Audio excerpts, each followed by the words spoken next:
gbogbo agbègbè Ìbàdàn, gbogbo Ìbàdàn àti gbogbo agbègbè rẹ̀ níbi tẹ́ka Olúbàdàn dé, àwọn ò fẹ́ rí ibi tí wọ́n ti ń dẹran káàkiri mọ́, bẹ́ẹ̀ làwọn ò sì fẹ́ rí àwọn land grabbers, àwọn tí wọ́n ń fipá gbalẹ̀ ńbẹ̀. Ṣé bí gbogbo ọba tá a bá láǹfààní láti implement kìíní yìí, ṣé bí gbogbo wa la ní àwọn representative tá a yàn ní district kọ̀ọ̀kan, táwọn náà bá rí nǹkan táwọn ọba wa náà ń sọ, orí yóò dínkù. Ẹ má jẹ́ àgbàgbé Ìbàdàn kìí ṣoko tá a bá ní wípé wọ́n wà kógun jà wọ́n bẹ̀ ní kábíyèsí ṣe ń bẹ̀rù. Ìbàdàn is one of the largest city. Kábíyèsí wá fòtẹ̀lú wípé àwọn ò fẹ́ rí open grazing ní gbogbo Ìbàdàn àtàgbègbè rẹ̀ tí àṣẹ Olúbàdàn dé. Kí ló dé tí gbogbo àwọn ọba wa yòókù náà ò lè sọ̀rọ̀ àṣẹ báyìí? Ẹ jẹ́ a jọ̀wọ́ ara wa níbi tí ó mú lọ síwájú fúnra Yorùbá. Èyí tó Olúbàdàn ṣe yìí, a nù wọ́n lọ́gùn ẹnu. Láti dọ̀lóòtẹ̀ wípé gbogbo tí ń jẹ́ pé wọ́n fọn ẹran jẹko, gbogbo ẹni bá ń ṣòwò yóò pè bùbù fún mi tó fi ṣòwò. Ẹni tí ń ṣe agricultural yóò nílẹ̀ tí ó fi dáko, kò ṣe pé yóò mọ wọ gbogbo ilẹ̀ onílẹ̀ lọ́ máa fi dáko. Ọ̀gbọ́ bẹ́ẹ̀ lẹni tó ń sin poultry, tó ń sin ẹdìyẹ, yóò níbi tó gbé kalẹ̀ lọ́jọ́ tí fi ń sin ẹdìyẹ. Ó wá ní gbogbo ẹni fẹ́ sin màálù, owó rẹ ní má fi tiẹ̀ kó bẹ́ẹ̀ lòmíì láǹfààní láti pè bùbù tó kó màálù rẹ sí. Ṣé bí gbogbo tá à ń ké kó tó di pé olóyè Ìmọ̀jàsọ́lá jáde ní wípé ẹ mẹ́jà fi tiwa nira wa lára. Àwọn kan láǹfààní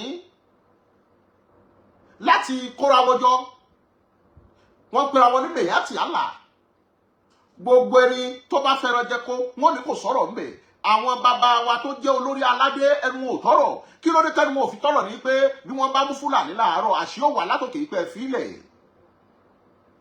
Àmọ́ lẹ́nu Bẹ́lẹ́jà yìí ọ̀rọ̀ ti yí padà. Gbogbo ọba aládé mò ń fàkókò yìí pè yín. Ẹ̀yin náà ẹ sọ, ẹ ṣe lófin wípé kò sí ohun tí ń jẹ́ ká máa fẹ́ràn jẹko káàkiri. Níjọ́ wo ni kábíyèsí bàbá wa Olúbàdàn jẹ? That we call a great impact. It's not how far, but how well. Olubadan will be one of the greatest kings. Bàbá wa Ladoja yóò wà nínú ọba tá a máa sọ̀rọ̀ rẹ̀ tá a máa mú pìkàrà. Lára àtàn tí Olubadan ti kọ, òun ni ọ̀rọ̀ olóyè Ìmọ̀jàsọ́lá wípé tá a bá ní ikọ̀ lára àwọn ọba tí wọ́n ṣojú tí wọ́n ṣẹ̀yìn, wípé Ìmọ̀jàsọ́lá máa bọ̀ wálé, a ò ní kàkàkà ká má dárúkọ Olúbàdàn. Bàbá ṣe ń dárúkọ bàbá wa kábíyèsí Ọ̀jájá Onírìṣà, tá a dárúkọ kábíyèsí Olúgbọ́n ti ilé gbọ́n, tá a dárúkọ kábíyèsí ọmọ orílẹ̀ Kéńtà, bẹ́ẹ̀ la ò ní ṣaláì mọ̀mọ́ ka kábíyèsí bàbá wa Olúbàdàn. Lára àwọn nǹkan tí wọ́n ṣe lẹ́nu ìgbà tí wọ́n débẹ̀ tí inú ọmọ Yorùbá tí èso ọmọ àlè dùn sí ni wípé wọ́n síwájú wípé ọmọ mi Sunday kò mọ̀ bọ̀ nílé. Èyí tí wọ́n tún wá ṣe lánàá yìí ó kà sí àrà. Wọ́n pàṣẹ wípé gbogbo ohun tó ń jẹ́ open grazing ká máa fẹ́ràn jẹko, ká sì máa láǹfààní láti máa jàgbálẹ̀, ó dópin ní gbogbo Ìbàdàn àtàgbègbè rẹ̀. Ṣé mọ̀ wípé lára ohun tá à ń sọ náà nìyí wípé bọ́ ọba fẹ́ sí màálù kó sínú ọgbà kan máa lọ pákó fún wọn jẹ. Kó sínú ibìkan tí ò ní dára yòókù lọ́wọ́. Bí gbogbo ọba ìpínlẹ̀ Ọ̀yọ́ nígbà tó ti jẹ́ wípé gbogbo ọba tó wà nípínlẹ̀ Ọ̀yọ́ lónìí abẹ́ kábíyèsí bàbá wa Ládọjà ni wọ́n wà nítorí àwọn ni chairman of traditional royal councils. Ó yẹ kí gbogbo ọba ìpínlẹ̀ Ọ̀yọ́ kán pera wọn pọ̀ kán wá lo avenue ti bàbá wa Ládọjà kí wọ́n fi jọ lóòtẹ̀. Lónìí àwọn aṣíwájú nípò lọ́balọ́ba nípínlẹ̀ Ọ̀yọ́. Àkọ́kọ́ yóò mọ bí wọ́n ṣe rìn tí ò ní sí wípé ọba kan wọ́n wá yọ pọ̀ sí. Ọ̀rẹ́ president ni, he was once a sitting senator. He was once the governor of the state. Wọ́n mọ̀fin, wọ́n mọ wọ́n tí wọ́n fi jẹ́ gbogbo ọba ìpínlẹ̀ Ọ̀yọ́ bẹ́ẹ̀ bá ṣe mítìnì níparí oṣù yìí. ẹ sọ fún kábíyèsí bàbá wa Olúbàdàn pé nígbà tẹ́yìn alága wa ti ní kò ní sí wọn fẹ́ràn jẹ kó nílùú Ìbàdàn gbogbo àwọn ọba tá à ń bẹ lábẹ́ ẹ̀yìn lákòókò yìí àwa náà fẹ́ wẹ̀ kẹ́sì sọ́dọ̀fin àwọn ọmọ bí wọ́n ṣe pe gbogbo àwọn ẹlẹ́gbìmọ̀ aṣòfin nípínlẹ̀ Ọ̀yọ́ yóò sì dàbá yóò sì di ṣíṣe. ẹ̀yin bàbá wa ẹ má ní ọmọ yín ní kọ́ yín ní ohun tó yẹ kẹ́ ṣe. ìgbà míì ọmọ ni ọmọ sọ fún bàbá pé bàbá mi eléyìí leléyìí ohun tó bá fi mú olórí tó rùgò sórí káwọn ọmọ ẹlẹ́yìn náà má ṣàfihàn kí gbogbo wọn náà gbé kírètì ni. lónìí bàbá wa Adéwọ̀lú Ládọjà lálága gbogbo àwọn lọ́balọ́ba nípínlẹ̀ Ọ̀yọ́ kò wá sí ohun tí bàbá yìí fẹ́ tẹ̀ nípínlẹ̀ Ọ̀yọ́ tí ọ̀tẹ̀. ẹ jẹ́ kí gbogbo ọba àti baálẹ̀ ìletò tí bá lọ sí pàdé lọ́balọ́ba nípínlẹ̀ Ọ̀yọ́ bẹ́ẹ̀ bá dé pàdé lọ́balọ́ba nípínlẹ̀ Ọ̀yọ́ ẹ sọ pé kábíyèsí tẹ́ ẹ ṣe yẹn àwa náà faramọ́ ẹ wá jẹ́ kí gbogbo àwọn lọ́balọ́ba ká buwọ́lù nípínlẹ̀ Ọ̀yọ́ nítorí gbogbo ìpínlẹ̀ Ọ̀yọ́ ló dókè Ògùn ló dé Bàràpá. bàbá wa ṣe bẹ́ẹ̀ bàbá yìí is once a senator is once a governor and a businessman he knew a lot. wọ́n mọ̀ ju ọ̀pọ̀lọpọ̀ èèyàn ọba lọ ẹ má bínú tí mo bá lọ gbólóhùn yìí ìdí tí mo fi ní wọ́n mọ̀ ju ọ̀pọ̀lọpọ̀ èèyàn ọba lọ ni wípé wọ́n ti rìn nínú sísítẹ́mù yẹn rí wọ́n ti jẹ nínú sísítẹ́mù yẹn rí wọ́n mòté wọ́n mòlé wọ́n máa ráro bí idẹ ẹ̀gbà tá a ti wá lẹ́ni tó máa ráro bí idẹ ohun tó kù ní wípé kí gbogbo àwọn ọba ká gbàgbára pọ̀ ká pàmò pọ̀ ká pèrò pọ̀ láti lo avenue kábíyèsí ọba wo Olúbàdàn nítorí kan bá pawọ́pọ̀ wọ́n mọ́lé ńlá bírìn ìrún bá pagbára pọ̀ wọ́n màjìyàn bírìn oyin bá pawọ́pọ̀ wọ́n ṣàfárá torí ọjọ́ iwájú àwọn ọmọ wọn ni. kó tó di wípé gbogbo àwọn onímàálù tí máa ń bẹ ní agbègbè Ìbàdàn èmi ni mọ́níyà ọ̀mí àdìó kó tó di wípé wọ́n wà máa sá lọ stéètì wọ́n máa sá lọ ìlú míì nípínlẹ̀ Ọ̀yọ́ ẹ jẹ́ kí gbogbo àwọn lọ́balọ́ba yìí náà ká fọ̀rọ̀ yìí léde bá a bá fi léde gbogbo àwọn honorables wa tá a yàn síbẹ̀ kí gbogbo wọn náà sọ bẹ́ẹ̀ kí wọ́n wá bá wa fòǹtẹ̀lú nípínlẹ̀ Ọ̀yọ́ bí ìpínlẹ̀ Ọ̀yọ́ bá ti kú orí nítorí ìpínlẹ̀ Ọ̀yọ́ kóhun tó pọ̀ sínú lára àmúlẹ̀ Yorùbá ni lára ibi tá a ti ń gbọ́ Yorùbá ìjìnlẹ̀ Ọ̀yọ́ wà ń bẹ̀ Ìbàdàn wà ń bẹ̀ Òkè Ògùn wà ń bẹ̀ Ìbàràpá wà ń bẹ̀ tí Ọ̀yọ́ bá fi kúrò nílẹ̀ Yorùbá ó dá mi lójú pé Ọ̀ṣun náà ní tẹ̀tì ẹyọ kọ̀ọ̀kan là ń yọ sẹ̀lẹ́kù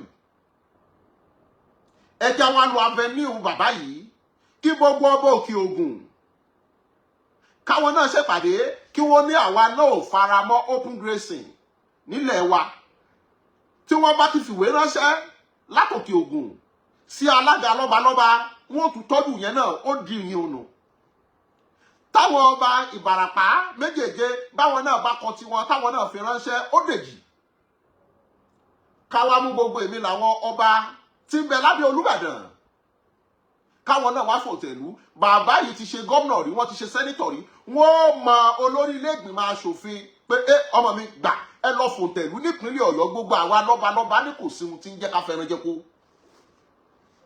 òfin ni tá a bá ti ṣòfin ìlú tí ò sófin ni ò ṣẹ̀ṣẹ̀ ẹgbà tí ò sófin lẹ́rán lè jẹ́ kó bó ti yẹ kó wọ́n ṣe ń jẹ́ kó àmọ́ bófin bá ti wà oníkálùkù ó ṣe kí ni yọ́ bẹ̀rù lábẹ́ bó ti lè wù kó rí ọmọ Olúbàdàn ní gómìnà Ṣèyí Mákindé kò wá ní burúburú kọ́mọ ní kí bàbá rẹ̀ gbẹ́rù sọ̀hún ohun tá a fẹ́ láàrin àwọn lọ́balọ́ba wa nìyí a sì dúpẹ́ wípé ẹni tó wà ń bẹ̀ ẹni tó súnmọ́ orílẹ̀-èdè ni àwa tí rẹ́fọ̀n ta lẹ́ẹ̀mejì àbá àti àṣẹ tí Olúbàdàn pa ẹjẹ́ asọ́s di àbádòfin nípínlẹ̀ Ọ̀yọ́ nítorí ìgbà ara là ń búra ohun tó bá yẹni ló yẹni okùn ọrùn kò yẹ díẹ̀ àkókò yìí ẹjẹ́ apagbára pọ̀ kápàmọ̀ pọ̀ let's utilize the opportunity being given. Let's utilize the opportunity of the present chairman of the Royal Councils. Let's use the opportunity of the former senator. Let's use the opportunity of a former governor. Let's collaborate together and have a lasting peace in Oyo State entirely. No.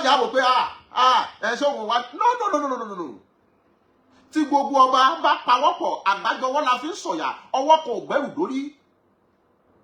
Tí gbogbo ọba bá ti sọ bẹ́ẹ̀, kábíyèsí Olúbàdàn mọ bí wọ́n ṣe pe gómìnà Ṣèyí Mákindé àti gbogbo àwọn honorables tí ń bẹ nílé ìgbìmọ̀ aṣòfin nípínlẹ̀ Ọ̀yọ́.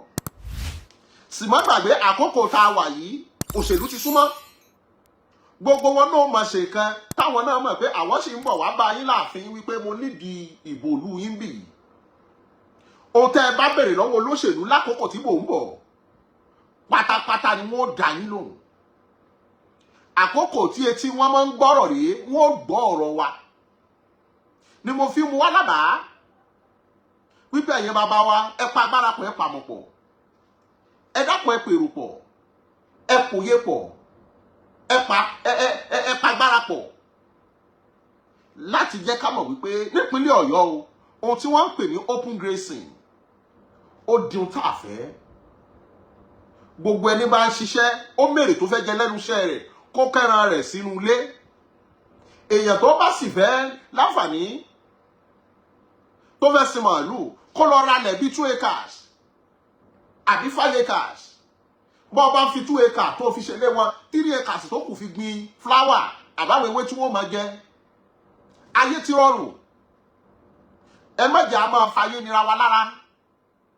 Èyí tí kábíyèsí ọba Olúbàdàn gbé ìgbésẹ̀ yìí kí gbogbo ọba ìpínlẹ̀ Ọ̀yọ́ náà emulate ẹ̀. Ẹ jẹ́ káwa náà wá wòkọ́ṣe. Kì í ṣe ká máa jà sára alẹ̀. Kì í ṣe ká máa jà síwọ̀n ojú mi. Èmi ojú ọ bóun lórí ìrùwò ṣe lọ síwájú. Olúbàdàn kábíyèsí ẹ pẹ́ láyé kán ní kése bí ewé àpẹ́. Bàbá mi Olúbàdàn ẹ mọ̀ dára lẹ́wà bí Ọ̀ṣun. Kán ní kése kanjẹrẹ là ń bá lé gúnugún àkàlà yẹn bá wọn kúkú ọ̀wọ̀ọ̀wọ́. Nítorí ìgbésẹ̀ yín lẹ́nu ìgbà tẹ́ ẹ jẹ. Gbogbo ọmọ Yorùbá ni wọ́n rí. Ẹ sì ti kọlà sẹ́yìn ọ̀pọ̀lọpọ̀. Iwájú lẹ́wọ̀n mọ̀ lọ ẹ ò ní dọ́là rẹ̀ yìí. Orí kokoko làrọ̀ tó mọ̀ lẹ ò ní ṣàárẹ̀. Àgbo ewu ni tọrẹ, àgbo ewu ni tòsè. Ẹ ó dàgbà ẹ ó dògbò. Iwájú. Olúbàdàn ìbà o, adúpẹ́ o, adúkẹ̀kẹ́ òkun. Mo fà àkókò yìí pé gbogbo ọba tí ń bẹ nípínlẹ̀ Ọ̀yọ́ wípé ikán pawọ́pọ̀ wọ́n mọ̀ lé ńlá, èrùn pawọ́pọ̀ wọ́n mà jìyàn, àwọn oyin pawọ́pọ̀ wọ́n ṣàfárá torí ọjọ́ iwájú àwọn ọmọ wọn. Ẹ jẹ́ apagbára pọ̀, ká pàmọ̀ pọ̀, ká pèrò pọ̀, ká pa gbogbo nǹkan tí ó gbé ìpínlẹ̀ wa àti orí wọn lárugẹ. Àkànbí mo fẹ́ máa fèrè ṣe lọ. This is ODUA TV Watch. Don't forget to subscribe, comment your opinion, like, comment and share so that other people can get access to what you enjoy on our channel. Thank you. We love you.